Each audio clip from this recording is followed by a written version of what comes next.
What happened at this location was considered at the time the crime of the century. This house that sat in a quiet neighborhood where celebrities and well-known people would live would have a dark and very gruesome story that would stain the neighborhood forever, leaving 5 people dead and 1 main suspect.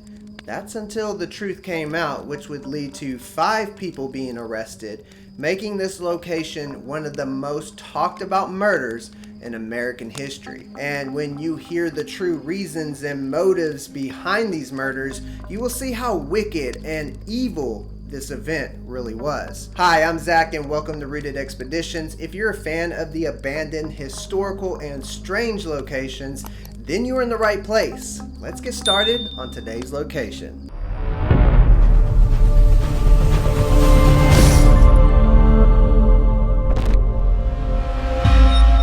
In February 1969, Roman Polanski and his wife Sharon Tate rented out this beautiful 3,200 square foot French country style home that sat on 3 acres of land on the west side of Los Angeles, California, which sat up on a hill with a good view overlooking the city below, and it had a good sized swimming pool and even had a 2,000 square foot cottage guest house on the property. Then, just past midnight on August 9th, Tex, Susan, Linda, and Patricia would head over to where Sharon and Roman lived, and when they arrived... Hold up. Let's back up just a bit. To understand the story, we must first learn a little bit about the characters and who they are. Sharon Tate was a 26-year-old up-and-coming Hollywood star. She already had played small acting roles on TV. She was also featured on magazine covers and was quickly rising to fame. The young star was said to be the next big face in Hollywood. She had great acting skills and was very attractive. She was married to Roman Polanski, who was a film director, and on top of that, Sharon was 8.5 months pregnant with their baby boy. On August 8th, 1969, Charles Manson, yes, that Charles Manson, spent over half of his life behind bars. Charles always wanted to be a musician, but never made it. Charles became heavily influenced by the famously known band, the Beatles.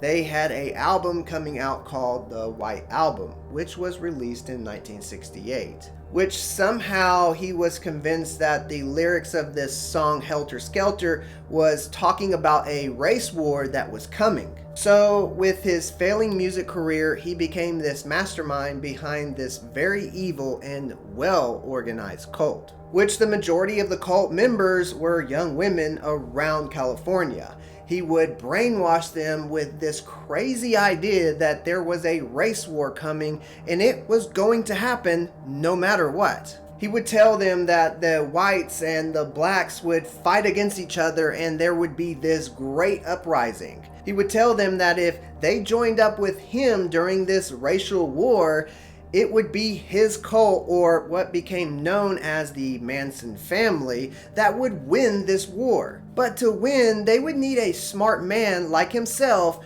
who would become their master to lead them to victory. So with this influence of this song, he would initiate Helter Skelter to his cult, and this is what he said would win them the war.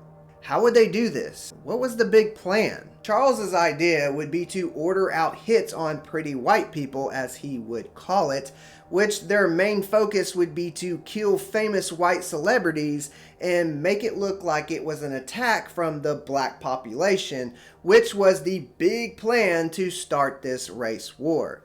Man, that's so messed up. On the night of August 8th, which was only about 6 months after Sharon and Roman moved into the home they rented, Charles gathered up 4 members of his cult who were named Tex, Susan, Linda, and Patricia, and instructed them to head to this specific address, which was the house where Sharon and Roman lived. He instructed Tex, who would be the leader of this operation, to go to this address and totally destroy everyone in it and make it as gruesome as possible.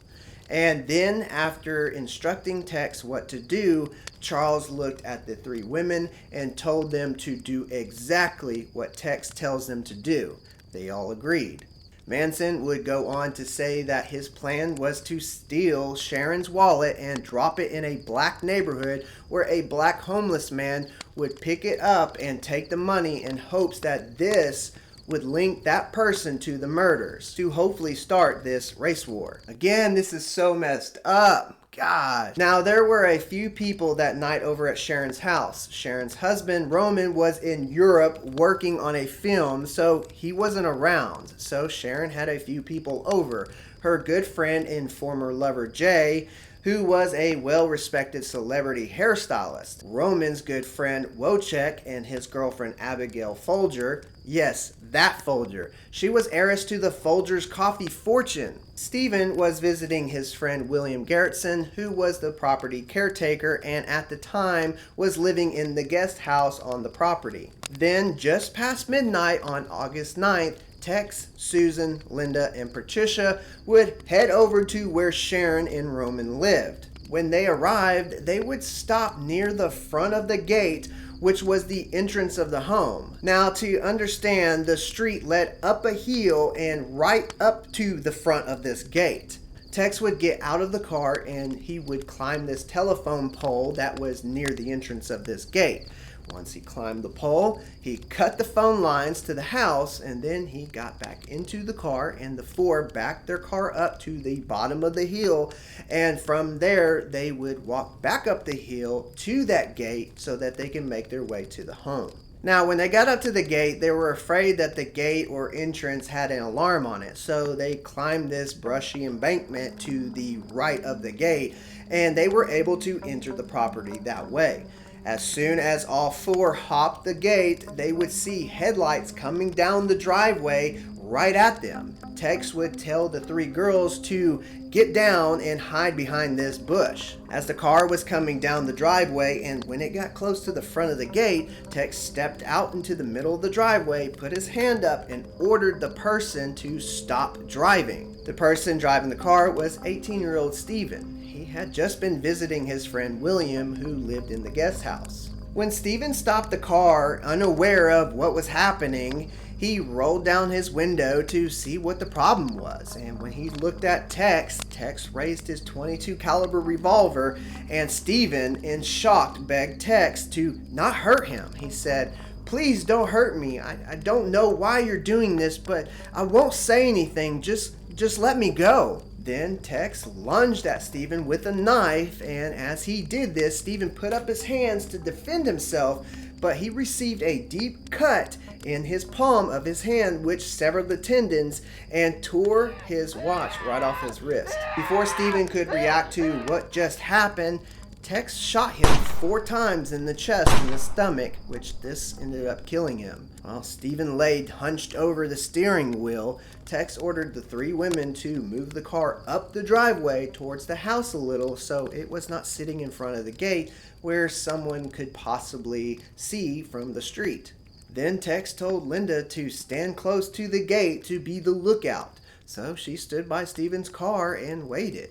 Tex, Susan, and Patricia continued on towards the front of the house, and once they got to the front of the house, Tex went to one of the windows, and while the 2 women would stay by the front door, he pulled out his knife and cut the screen and then opened the windows, which would not be locked, and he entered into the home. He snuck through the house and he made his way to the front door, and he unlocked the front door and let Susan and Patricia in. Tex whispered something to Susan, and which when he did this, it woke Wojciech, who was sleeping on the couch right there in the living room. Tex, seeing this, immediately ran over to him and kicked him in the head, and Wojciech, confused, said, "Who are you, and what are you doing here?"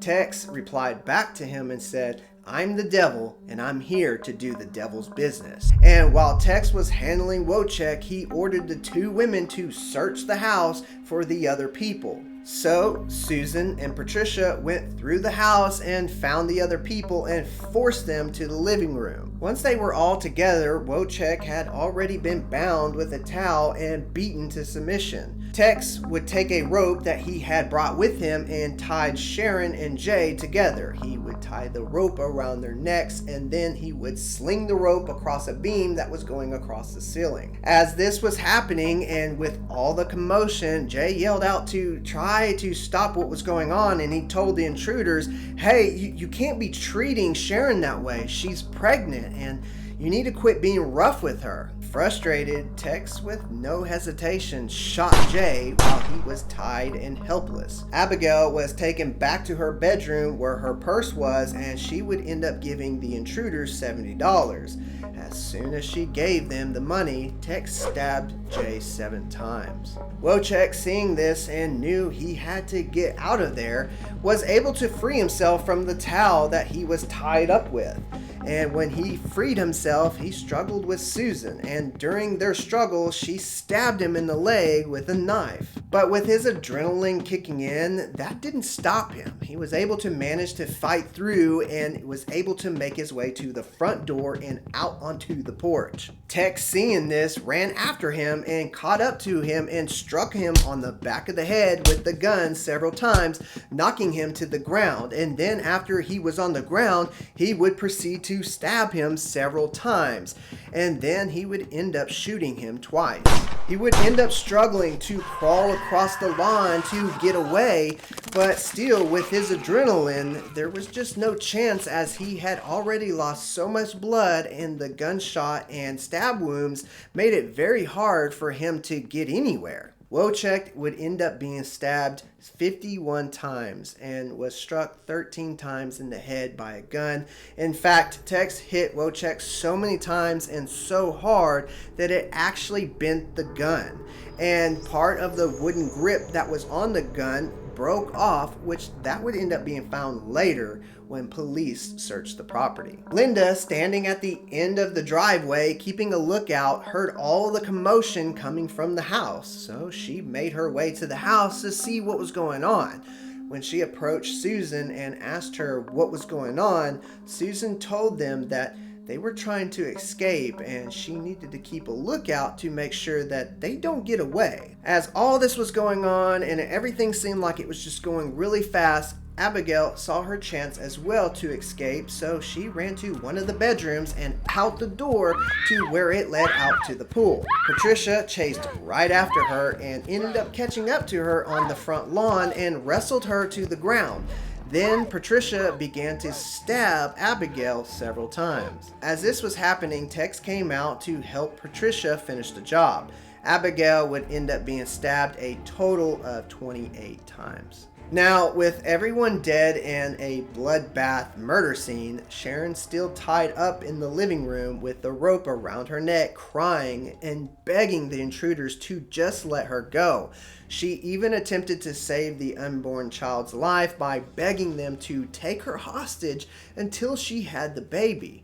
But the intruders didn't listen nor care for what she was pleading, and she was brutally stabbed 16 times by Tex and Susan. Earlier, while Manson and the four were having their talk, Manson would tell Tex, hey, leave a sign of something witchy. And after the murders were done, Susan wrote pig on the front door with Sharon's blood. Later, Susan would claim that she wrote pig on the front door to copycat the murder scene of Gary Heineman in hopes that this would help them get Bobby out of jail, which Bobby was one of the Manson family members. He was in jail for the murder, which he wrote political piggy on the wall with Hyman's blood after stabbing him to death. So after the murders took place at the home, the four headed down the driveway, hopped over the embankment where the gate was, and headed down the hill, got in their car, and left. They would end up committing more murders the next night, which I will go over the La Bianca case and location in another video.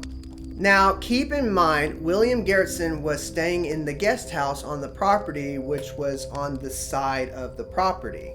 And somehow he was not hurt or disturbed in the event that took place that night. That following morning, police stormed the cottage that he was staying in, and the police arrested William on suspicion of the murders. But when William was questioned, he told police that he was unaware of the murders until police took him out of the guest house and into the police car, and on their way out, he saw the bloody bodies everywhere. he saw Wojciech and Abigail lying on the lawn, and Stephen slumped over the wheel of his car. He didn't see the inside of the home where the gruesome bodies of Sharon and Jay were. The police tried to keep William in custody as long as they could, since he was the main suspect and the only living person found on the property. They surely thought that this was the guy, that this had to be the killer. Why didn't William hear all the commotion going on at the house? How did he not hear the gunshots? Police asked the same question, and his response was, well, after Stephen left, he was listening to music. But he would later state that he did hear what sounded like firecrackers when Stephen left, and he thought maybe Stephen was playing some type of prank. And he did hear a girl screaming while she ran by the pool, but thought it was the same type of scream a woman would scream if she was being thrown into a pool. But with William continually telling them that he had nothing to do with the murders and he was not the killer, and on top of that, the police had no evidence to link him to the murders. So they just let him go. As police continued and with a thorough investigation on this case, trying to quickly find who committed these murders, a breakthrough finally came in with this case when police finally arrested Tex, Leslie, who was not involved in the Sharon Tate murders, Susan, and Patricia for the murders. They even arrested Charles Manson, even though he didn't actually commit the crimes himself. He was charged for being this mastermind behind these murders. The police didn't even know that they were rounding up all of the murderers from the La Bianca case. What happened to Linda?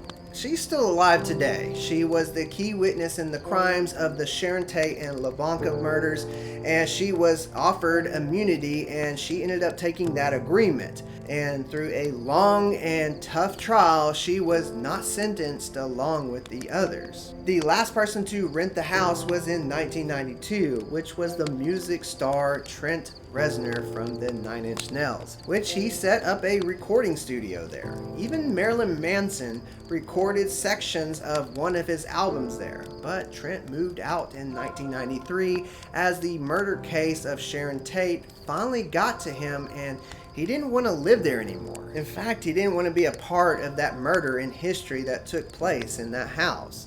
The owner of the house had the house demolished in 1994, and he ended up constructing a new home, which was completed in 1996, and where the Sharon Tate house used to sits this 18,000 square foot mansion. They wanted to erase all the memory of the murders. Here's a little bit of history for you. Please subscribe. Peace, I love you, and as always, God bless.